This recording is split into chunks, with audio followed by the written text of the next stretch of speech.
स्वागत है आप सभी का आपके अपने YouTube चैनल पर। आज की जो कहानी है वो है दुर्वासा ऋषि की। दुर्वासा ऋषि का एक श्राप है, उसके बारे में ये कहानी है। भगवान श्री कृष्ण और रुक्मिणी का जब विवाह संपन्न हो गया तो ये दोनों अधिक दिनों तक साथ नहीं रह पाए। भगवान श्री कृष्ण और रुक्मिणी से एक ऐसी गलती हो गई जिसके कारण दोनों को 12 साल के लिए अलग होना पड़ा। यह समय दोनों के लिए बहुत कष्टप्रद रहा। बावजूद भगवान श्री कृष्ण और रुक्मिणी ने इस कष्टपूर्ण समय को भी प्रसन्नता के साथ काटा। अलग होने के पीछे ये बड़ी वजह थी। एक पौराणिक कथा के अनुसार दुर्वासा ऋषि भगवान श्री कृष्ण के कुल गुरु थे। श्री कृष्ण दुर्वासा ऋषि का बेहद आदर और सम्मान करते थे। विवाह के बाद भगवान श्री कृष्ण को रुक्मिणी को कुलगुरु का आशीर्वाद दिलाने का विचार आया।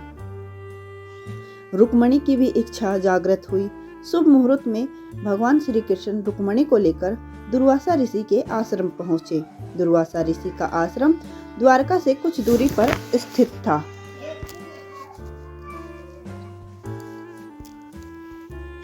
दुर्वासा ऋषि का आश्रम द्वारका से कुछ ही दूरी पर स्थित है। आश्रम पहुंचकर भगवान श्री कृष्ण और रुक्मिणी ने दुर्वासा ऋषि का आशीर्वाद प्राप्त किया और महल में आकर भोजन ग्रहण करने के लिए आमंत्रित किया, जिसे दुर्वासा ऋषि ने स्वीकार कर लिया, लेकिन एक शर्त भी रख दी। शर्त के बारे में दुर्वासा ऋषि ने दोनों से कहा कि जिस रथ से भगवान श्री कृष्ण और रुक्मिणी आए हैं वह उस रथ से महल में नहीं जाएंगे। वे तभी महल में जाएंगे जब उनके लिए नया रथ मंगाया जाएगा। भगवान श्री कृष्ण ने रुक्मिणी के मुख की तरफ देखा और दुर्वासा ऋषि के सम्मुख हाथ जोड़कर कहा, गुरुवर, जैसा आप चाहते हैं वैसा ही होगा। आपके लिए अभी नए रथ का प्रबंध करता हूँ। भगवान ने नए रथ का प्रबंध कर दिया, लेकिन एक ही रथ होने की वजह से भगवान कृष्ण ने रथ के दोनों घोड़े को निकाल दिया और उनकी जगह श्री कृष्ण और रुक्मिणी स्वयं रथ में जुट गए। ऐसा करने के बाद दोनों ने दुर्वासा ऋषि के रथ पर आने की प्रार्थना की। इसके बाद दुर्वासा ऋषि रथ पर सवार हो गए और भगवान श्री कृष्ण और रुक्मिणी मिलकर रथ खींचने लगे। लंबी दूरी तय करने के बाद रुक्मिणी को प्यास सताने लगी।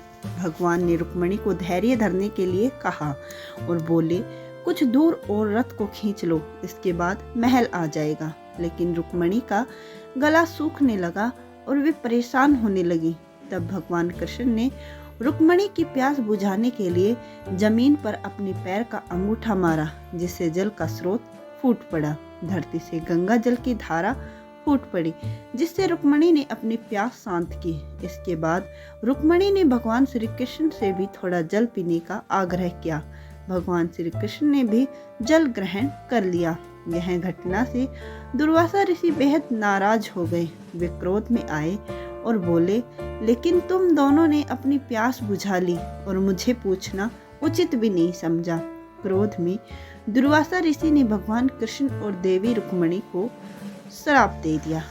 उन्होंने उनको 2 श्राप दिए। पहला श्राप था कि भगवान और देवी रुक्मिणी का 12 साल का वियोग होगा, और दूसरी श्राप दिया कि द्वारका की भूमि का पानी खारा हो जाएगा।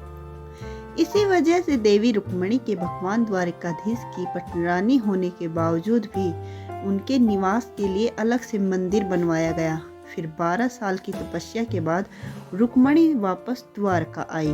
दुर्वासा ऋषि के श्राप के कारण यहाँ जल का दान दिया जाता है। मान्यता है कि यहाँ प्रसाद के रूप में जल दान करने से भक्तों की 71 पीढ़ियों का तर्पण हो जाता है।